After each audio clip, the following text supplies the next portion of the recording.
다낭성 난소는 무슨 종양처럼 이제 우리가 수술로 제거를 하거나 해서 없앨 수는 없어요.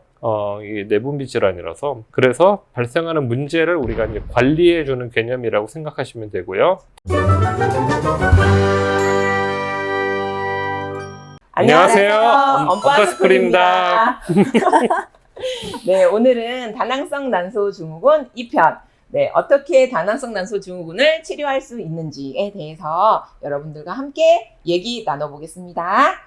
치료되나요? 먼저 다낭성 난소 증후군의 치료는 임신 계획이 있냐 없냐에 따라서 치료 방법이 이제 180도로 완전히 달라지게 돼요. 임신 계획이 없는 분들은 1차적인 치료 방법이 피임약이고, 반대로 임신 계획이 있는 분들은 우리가 배란 유도라는 과정을 통해서 임신을 할 수 있게 도와드려야 되죠. 임신 계획이 있는 분이든 없는 분이든 과체중이나 비만이 있으면 체중을 감소시키는 게 가장 먼저 해야 될 일이에요. 체중을 한 5% 정도만 감소시켜도 자연적으로 배란될 확률이 굉장히 높아지면서 생리불순이 상당히 좋아지는 경우가 굉장히 많죠.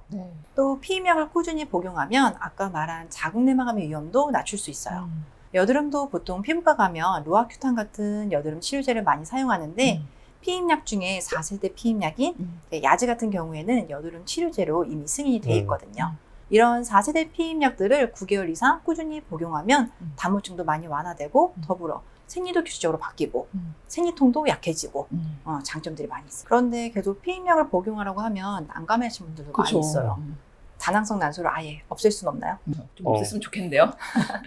그 다낭성 난소는 무슨 종양처럼 이제 우리가 수술로 제거를 하거나 해서 없앨 수는 없어요.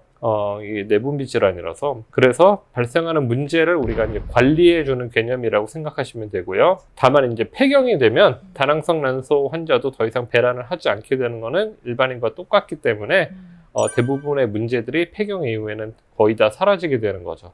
맞아요. 다낭성 난소 증후군은 인슐린 저항성이 높은 체질 정도로 생각하시면 돼요.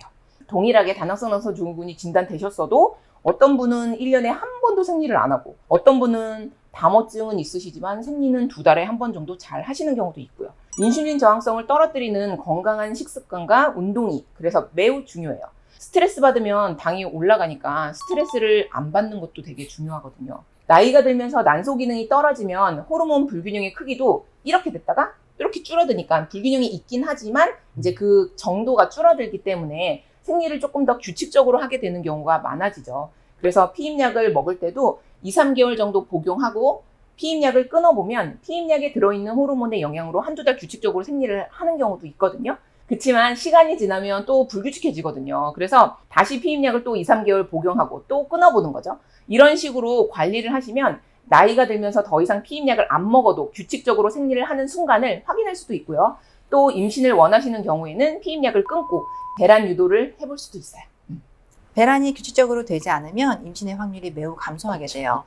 배란이 돼야 난자와 정자가 만나서 수정이 일어날 수 있는데 배란이 안 되는 주기가 있으면 그 주기에는 수정 자체가 일어날 수 없으니까 맞아요. 임신이 될 수가 없는 거죠. 맞아요. 생리가 규칙적인 사람이 1년에 12번 배란된다면 12번 임신할 기회가 있는 건데 1년에 5번만 배란되는 사람은 1년 동안 5번만 임신할 기회가 있는 거잖아요. 그러니까 그리고 더군다나 이마저도 예측할 수가 없으니까 자연 임신 확률이 떨어질 수밖에 없는 거죠.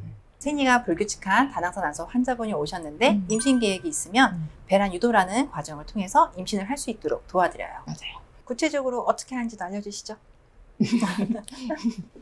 제가 알려드릴게요. 먹는 약도 있고 주사제도 있는데요. 대개는 먼저 먹는 약으로 시도해보고 효과가 없으면 약 용량을 늘려보기도 하는데 그래도 반응이 없으면 주사제를 써보기도 해요. 먹는 약이 딱 2계열의 약밖에 없거든요. 배란 유도제 하면 이제 클로미펜이라는 약이 하나 있고 또 이제 레트로졸이라는 계열의 약이 있는데 레트로졸이라는 거는 대개는 이제 페마라라고 잘 알려져 있는데 보통은 유방암 치료제로 원래 쓰이던 약인데 이게 배란 유도 효과가 있어서 최근에는 이제 배란 유도 치료제로도 승인받아서 쓰고 있죠. 2가지 모두 생리 시작 3일째부터 복용하기 시작해서 5일 정도 복용하시게 되고 저는 생리 시작 12일째 내원하시라고 해서 초음파로 배란 유도가 잘 됐는지 확인을 하는데요. 초음파에서 보이는 난포의 크기로 배란일을 예측해서 임신 시도 날짜도 드려요. 그리고 나서 나중에 배란이 실제로 됐는지 확인하는 초음파 검사를 해요. 난포는 잘 컸는데 배란이 안 되시는 분이 또 있거든요. 이럴 때는 난포 터지는 주사를 드리고 또 다시 한번 임신 시도 날짜를 드리죠. 난포 터지는 주사를 맞으면 임신 시도하실 시간까지 정해드려요. 배란 유도를 했는데도 계속 임신이 안 되면 다른 방법을 찾아봐야겠죠? 난임 기간과 기저질환 유무 그리고 나이 등을 고려해서 인공수정이나 시험관 아기 시술로 넘어가는 경우가 많이 있죠. 오늘 다낭성 난소에 관해서 많은 얘기를 해봤는데 저희는 다음에 또 더 좋은 내용으로 찾아뵙도록 하겠습니다. 감사합니다. 감사합니다. 감사합니다.